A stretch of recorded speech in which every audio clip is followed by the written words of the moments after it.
बिहार एईडीओ की जो 935 सीटें निकली हैं, उनमें से एक सीट पक्की कैसे की जाए? चलिए, आज बात करते हैं उस सीक्रेट सॉस या कह लें कि उस खास रणनीति की जो पहली ही कोशिश में सफलता दिला सकती है। देखिए, बिहार में सरकारी नौकरी का मतलब सिर्फ नौकरी पाना नहीं होता। वो एक रुतबा है, एक प्रतिष्ठा की बात है। और जब पद एईडीओ जैसा हो, तो ये रुतबा और भी कई गुना बढ़ जाता है। तो चलिए सबसे पहले यही समझते हैं कि आखिर ये पद इतना खास है क्यों इसके लिए इतनी होड़ मची हुई है। एडीओ यानी असिस्टेंट एजुकेशन डेवलपमेंट ऑफिसर, ये कोई छोटी मोटी पोस्ट नहीं है, ये लेवल 9 का पद है। जिम्मेदारी क्या है? ब्लॉक या जिला लेवल पर स्कूलों को मॉनिटर करना और शिक्षा से जुड़ी सरकारी नीतियों को लागू करवाना। मतलब अच्छी सैलरी के साथ साथ समाज में एक अलग ही सम्मान मिलता है।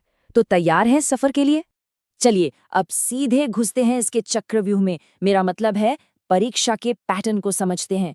देखिए, किसी भी जंग को जीतने के लिए ना उसके मैदान को समझना सबसे जरूरी होता है। तो इस परीक्षा में है कुल 3 पेपर। ध्यान से समझिए। पेपर 1 है हिंदी और इंग्लिश का, जो सिर्फ क्वालिफाइंग नेचर का है। फिर आता है पेपर 2 जो है जनरल स्टडीज का, और पेपर 3 है जनरल एप्टीट्यूड का। और हाँ, फाइनल मेरिट लिस्ट इन्हीं पेपर 2 और 3 के नंबरों से बनेगी। अच्छा, यहाँ एक बहुत ही जरूरी बात है जिसे समझना होगा। अक्सर क्या होता है, लोग पेपर 1 को मतलब थोड़ा हल्के में ले लेते हैं, लेकिन एक बात गांठ बांध लीजिए, अगर इसमें 30% मार्क्स नहीं आए ना, तो बाकी दोनों पेपर चेक तक नहीं होंगे। सोचिए, सारी की सारी मेहनत पर पानी फिर जाएगा, भले ही उनमें कितना ही अच्छा क्यों न किया हो। और एक और चीज जो इस चक्रव्यूह को मुश्किल बनाती है, वो है नेगेटिव मार्किंग। जी हाँ, हर गलत जवाब पर आपका 1/3 नंबर कट जाएगा।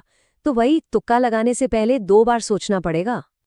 तो अब जब हम परीक्षा का पूरा पैटर्न समझ चुके हैं, तो चलिए उस ब्लूप्रिंट पर आते हैं जो असल में सफलता दिलाएगा। अब जरा पेन और डायरी उठा लीजिए, क्योंकि ये जो टॉपिक्स है ना, यही तैयारी की दिशा तय करने वाले हैं। सबसे पहले बिहार स्पेशल। ये वो सेक्शन है जहां से मान के चलिए 15 से 20 सवाल सीधे सीधे टपकेंगे। जैसे 1857 की क्रांति में बिहार का क्या रोल था, चंपारण सत्याग्रह, नया वाला इकोनॉमिक सर्वे और 7 निश्चय जैसी सरकारी योजनाएं। इन पर तो खास नजर रखनी है। अब बात जनरल स्टडीज की। तो देखिए, साइंस के लिए 9वीं और 10वीं की एनसीईआरटी किताबें काफी हैं, और उनमें भी बायोलॉजी पर थोड़ा ज्यादा ध्यान देना है।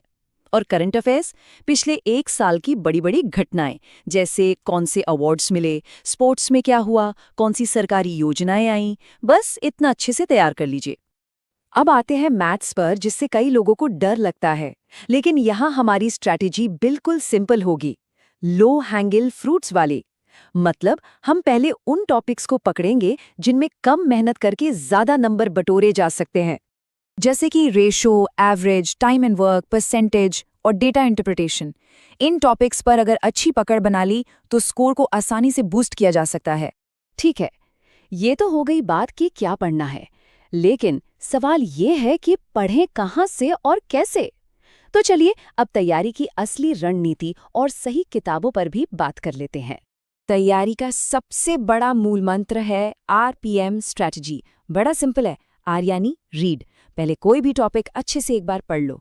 P यानी प्रैक्टिस, फिर उससे जुड़े जितने हो सकें उतने MCQ सॉल्व करो। और आखिर में M यानी मेमोराइज, उसे बार बार दोहराओ, रिवाइज करो, ताकि वो दिमाग में एकदम बैठ जाए। और रिसोर्सेज की बात करें तो जनरल स्टडीज के लिए ल्यूसेंट या घटना चक्र से बेहतर कुछ नहीं है। बिहार स्पेशल और जीके के लिए इम्तियाज अहमद, KBC नैनो या क्राउन पब्लिकेशन में से कोई भी एक किताब काफी रहेगी। अब हम पहुंच गए हैं इस पूरी चर्चा के आखिरी और सबसे जरूरी हिस्से पर, कि वो कौन सा अनुशासन और कौन सी मानसिकता है जो असल में जीत दिलाएगी। एक नियम बनाना होगा, रोज बिना नागा किए कम से कम 100 MCQ सॉल्व करने ही करने हैं। और हाँ, परीक्षा से पहले कम से कम 10 फुल लेंथ मॉक टेस्ट जरूर देने हैं। इससे क्या होगा, टाइम मैनेजमेंट सुधरेगा और एग्जाम हॉल का जो डर होता है ना, वो खत्म हो जाएगा। तो अब एक बड़ा ही मजेदार सवाल उठता है, इम्तिहान में क्या करना चाहिए? पूरे 100 के 100 सवाल अटेम्प्ट कर दें, या फिर 80 सवाल करें लेकिन एकदम पक्के सटीक वाले? क्या लगता है? एक प्रो टिप याद रखिए, जिस भी परीक्षा में नेगेटिव मार्किंग होती है, वहां क्वांटिटी नहीं, एक्यूरेसी ही जीत दिलाती है। 100 सवालों के पीछे भागने से अच्छा है 80 सटीक सवालों का टारगेट रखा जाए। यकीन मानिए, नेगेटिव मार्किंग से बचना ही हजारों उम्मीदवारों से आगे ले जाएगा। तो वो सारी रणनीति, वो सारा सीक्रेट सॉस जो इस परीक्षा को पास करने के लिए जरूरी है, वो सब सामने रख दिया गया है।